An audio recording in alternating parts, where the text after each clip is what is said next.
Ողջույն միամիտ հայ ժողովրդին, այո միամիտ հայ ժողովուրդ, ձեզ թվում է դուք շատ աչքաբաց եք, ամեն ինչ տեսնում եք, լսում եք, բայց միամիտ եք, այնքան շուտ եք հավատում ամեն ինչը, միակ մարդուն, որ պետք է հավատայիք, դա ես եմ, այն էլ չեք ցանկանում հավատալ, դուք ասում եք, որ ով փոխարինի Նիկոլին, Ես 25 տարի այստեղ եմ, միշտ ասել եմ, որ պատրաստ եմ նախագահ աշխատել։ 8 տարի էլ ասում եմ, պատրաստ եմ վարչապետ լինել ու ծառայել ձեզ, հայ ժողովրդին։ Իսկ դուք անդադ նույն բանը կրկնում եք։ Բա ով փոխարինի Նիկոլին։ Այ մարդ ես այստեղ եմ, դե պահանջեք թող հանձնի իշխանությունը ինձ։ Որպեսզի առանց պրոբլեմների ապրեք, որպեսզի հզոր հայրենիք ունենաք։ Ոչ թե հզոր, այլ ամենահզոր երկիր դարձած հայրենիք ունենաք, որը կպաշտպանի եւ հայ ժողովրդի շահերը,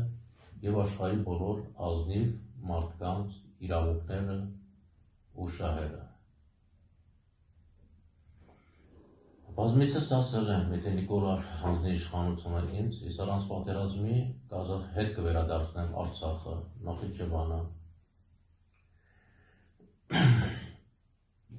Կարսը, Արդահանը, Արտվինը, Օրթին, Սուրմալու գավառը, Արարատ լեռով։ Սրանք ժամանակին եղել են Արևելյան Հայաստանի կազմում, դրա համար առանձնացնում եմ, որ դուք լավ իմանաք Արևելյան Հայաստանի կազմի մեջ չմտցնեք։ Արևմտյան Հայաստանը, Կիլիկյան Հայաստանը և մնացածը կրկնում եմ առանց պատերազմի, իսկ դրա համար հարկավոր է մեծ փողեր աշխատել։ Խոսքը տասնյակ հարյուրավոր միլիարդ դոլարների մասին է։ Այո, ինչու ոչ, նույնիսկ տրիլիոն դոլարի մասին է։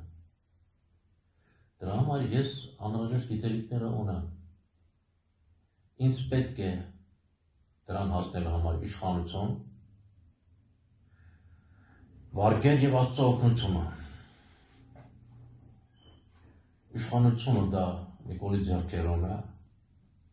հեշտությամբ կարող է հանձնել ինձ ու հանգստացնել։ Վարկերը ինձ կտրամադրեն արդեն այժմ, շատ երկրներում գիտեմ, որ ես ազնվագույն մարդ եմ, որը փողի աթոռի կռիվ չի անում, այլ ցանկանում է, որ և իր ժողովուրդը առանց պրոբլեմների ապրի և աշխարհի բոլոր մարդիկ։ Նիկոլ, դու էլ ասում էիր, որ իշխանությունը կհանձնես ժողովրդին, որ ժողովրդից վերցրել ես, ժողովրդին կհանձնես։ Դե հանձնի ինձ հանձնելով իշխանությունը, դու այն հանձնում ես ժողովրդին, դու լավ գիտես, որ ես չեմ թալանելու, չեմ գողանալու, կաշառք չեմ վերցնելու, օրենքները չեմ խախտելու։ Նույնիսկ գիտես, որ քո անվտանգություններ 100% ապահովելու եմ։ Ինչու ես նրան լսում, ինչու ես կրակի հետ խաղանում, եղբայր։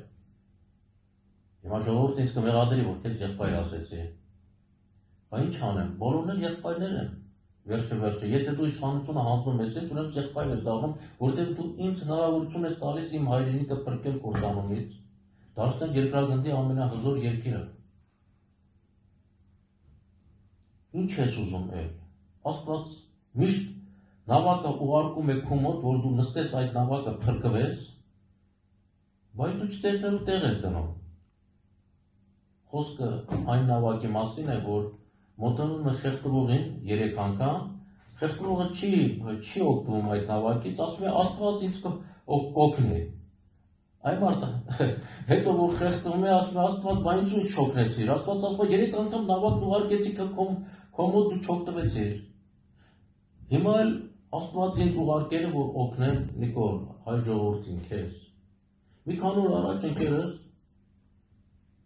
ասում է Բա դու որ այդքան աստվածահավատ ես, այդքան որ քո ձայնը լսում է Աստված, ինչու չես օգնում հայ ժողովրդին։ Այդ ցավը տանեմ, ախր ես էլ ասեցի, Աստված ոչ չի իշնելու, որ մերտեղ հայ ժողովրդին օգնի, մեծ փողերը աշխատի, ազատագրի մեր տարածքները։ Աստված ինձ է ուղարկել, որ ես այդ ծառայությունները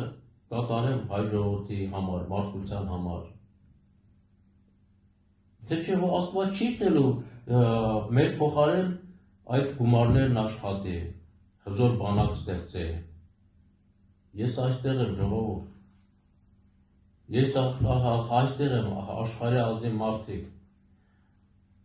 Միակ մարդը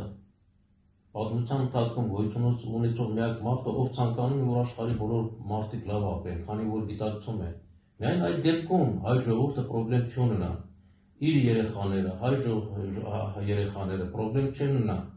Միայն այն դեպքում կլինի, երբ բոլորը կցանկանան, որ աշխարհի բոլոր մարդիկ լավ ապրեն։ Մի ժողովրդի լավ ապրելով, մի մարդու լավ ապրելով երբեք կյանքը չի փոխվի։ Պետք է ստացվել հայ ժողովուրդ։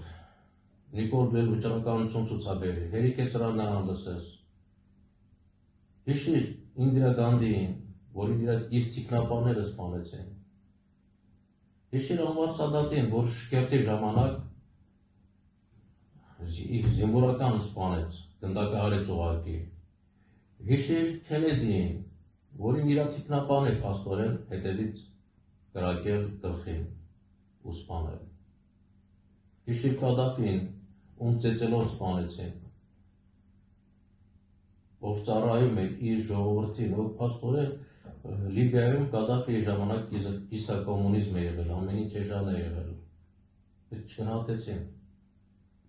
Սադամ Հուսեյնին հիշիր։ Դու այս մարդկանց հետ համեմատած շատ փոքր մարդ ես։ Եղբայր, բայց դու կարող ես մեծանալ, եթե իշխանությունը հանձնես ինձ։ Երկրորդ անգամ ես քեզ եղբայր անվանեցի։ Չգիտեմ, ոչ թե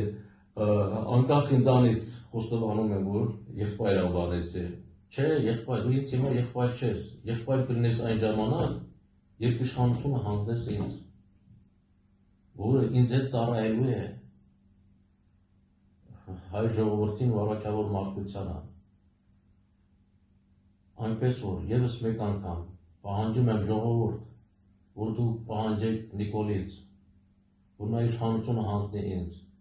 Նիկոլ, դու եք խելքի արի, բավական է։ Վճռականություն ձեռք բեր ու հանձնիր իշխանությունը, հանգիստ ապրի։ Դու համոզված ես, որ ես իմ խոսքի տերը լինելու եմ։ Ես գիտեմ, դու գիտես, որ ես չեմ կարող խաբել։ Ես չեմ կարող խաբելով իշխանության կա։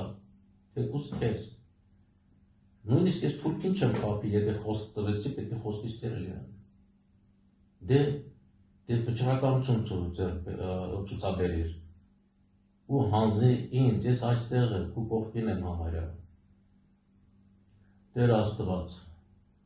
օգնի, որ Հայաստանը դառնա երկրագնդի ամենահզոր երկիրը եւ կարգ ու կանոն հաստատի երկրագնդի վրա։ Պաշտպանի երկրագնդի բոլոր ազնիվ մարդկանց իրավունքները։